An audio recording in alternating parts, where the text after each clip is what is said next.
Hello friends, नमस्कार। स्वागत है आपका चंपारण टीवी में। आज हम करेंगे रामसर साइट से रिलेटेड टॉपिक। बहुत ही शानदार टॉपिक होगा ये, क्योंकि ये सभी एग्जामिनेशन के लिए इंपॉर्टेंट है। नॉट फॉर सिंगल किसी एग्ज़ाम, सभी एग्जाम्स के लिए बहुत ही ज़्यादा इंपॉर्टेंट है। रामसर साइट्स को जानने से पहले हमको जानना पड़ेगा कि वेटलैंड्स होता क्या है।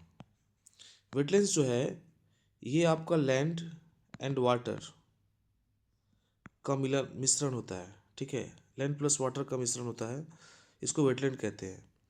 एक ऐसी जगह है जहाँ पे पक्षियों के लिए रहना बहुत ही आसानी हो जाता है, बर्ड्स के लिए, एनिमल के लिए, फिशेस के लिए एक परफेक्ट इन्वायरमेंट क्रिएट करता है। साथ साथ इससे बहुत सारी फ़ायदा है। ये बाढ़ संरक्षण से लेके और भी बहुत सारे तरीक़ों से ये फ़ायदा बेनिफिट्स क्रिएट होता है इससे। इसलिए इसका प्रिजर्वेशन बहुत ज़रूरी था, इसका संरक्षण जो है वो बहुत ज़्यादा ज़रूरी था। इसके संरक्षण को ध्यान में रखते हुए ईरान का एक शहर है रामसर, 1971 में 2 फरवरी को वहाँ पे रामसर कन्वेंशन होता है। ठीक है, और उसमें कहा जाता है 172 कंट्रीज उसमें शामिल होते हैं, और कहा जाता है कि ऐसे भूमि को संरक्षण प्रदान किया जाएगा, और वैसे भूमि को इस रामसर जो कन्वेंशन है उसके तहत उसको जोड़ करके और उसको संरक्षण प्रदान किया जाएगा। ठीक है, इसी को देखते हुए भारत जो है 1 फरवरी 1982 को इसमें शामिल होता है। इसको अपनाया, इस कलेक्टिवेशन को अपनाया। 2 फरवरी को जो है वर्ल्ड वेटलैंड डे मनाया जाता है।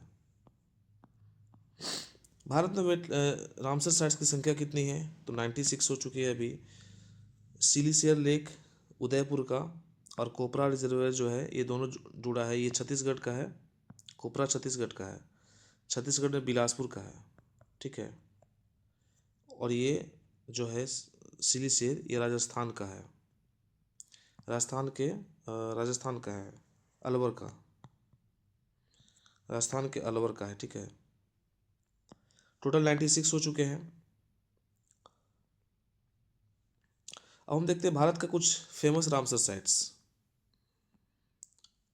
जो सबसे फेमस है सुंदरवन, चिल्का, केवलादेव आपका राजस्थान का है, लोकटक है मणिपुर का, लोनार है महाराष्ट्र का, ईस्ट कोलकाता वेटलैंड्स ये पश्चिम बंगाल का है। एक मॉन्ट्रियस रिकॉर्ड होता है, ये रामसर साइट से रिलेटेड ये एक अलग सूची है। ठीक है, यहाँ इसमें क्या होता है कि जो पर्यावरण से रिलेटेड जो भी रामसर साइट्स होते हैं वो खतरों का सामना कर रहे होते हैं, उनको इसमें शामिल किया जाता है। और उनमें ये दोनों इंडिया के बहुत ही इंपॉर्टेंट है, केवलादेव घाना नेशनल पार्क और लोकटक, क्योंकि ये पर्यावरणीय खतरों से प्रभावित हो रहे हैं दोनों, इसलिए उसको जो है इसमें शामिल किया गया। मॉन्ट्रियस रिकॉर्ड पूछ सकता है। बिहार के 6 रामसर साइट्स हो चुके हैं बिहार में 6। एक है कांवर झील, जिसको कंवर ताल भी कहते हैं, ये बेगूसराय में है। मीठे पानी की, एशिया के सबसे मीठे पानी की सबसे बड़ी झील है, ये 2020 में शामिल होती है। ठीक, नागी जो पक्षी अभयारण्य है, ये जमुई में है। ठीक है, डैम क्षेत्र पर स्थित है, प्रवासी पक्षियों के ठिकाने के लिए बहुत ही ज़्यादा इंपॉर्टेंट है। 2024 में इसको मान्यता मिलता है। नकटी, ये भी जमुई में है, नागी और नकटी दोनों जमुई में है। ठीक है, दोनों को 2024 में दिया जाता है। गोकुल झील, गोकुल जलाशय है, ठीक है, बक्सर में है। गंगा के किनारे प्राकृतिक झील है, मछलियों और पक्षियों के लिए को ध्यान में रखते हुए ये चीज़ देखा गया वहाँ पे।